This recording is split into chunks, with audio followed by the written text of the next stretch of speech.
국내 요소수 품귀 현상이 계속 이어지면서 대규모 물류대란 사태가 발생할 수 있다는 위기감이 고조됩니다. 정부는 산업용 요소수를 차량용으로 공급하는 방안을 추진하고 매점 매석에 대한 단속에 나서는 등 긴급 대책 마련에 들어갔습니다. 주재용 기자입니다.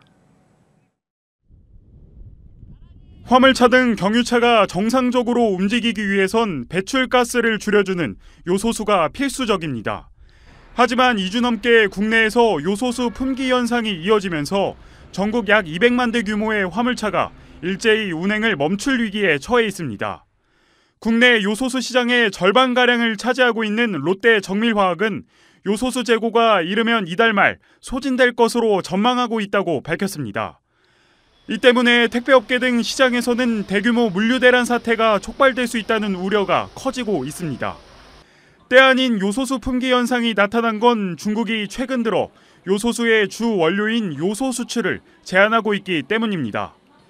그동안 우리나라는 생산 수지가 맞지 않아 직접 요소를 생산하지 않고 대부분의 요소를 중국에서 수입해 요소수를 생산해 왔는데 수입이 뚝 끊긴 겁니다.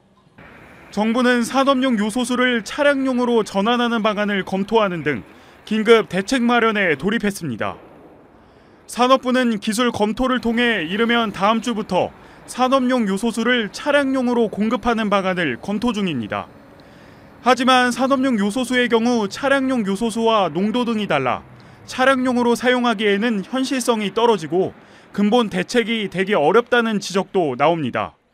순도나 어떤 배합 비율의 조금의 차이로 인해서 장기간 사용 시에는 차량의 버티커스 저감 장치에 좋지 않은 영향을 끼칠 수도 있고 제작자 입장에서는 AS에서 난색을 피할 수도 있는 문제가 있기 때문에 이런 부분들이 장기적인 안정화 대책이라고 보기는 좀 어렵고 보다 좀 정밀하고 치밀한 계획이 필요하다고 볼 수 있습니다.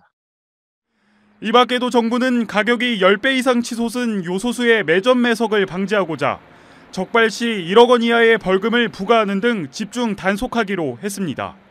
머니투데이 방송 주재용입니다.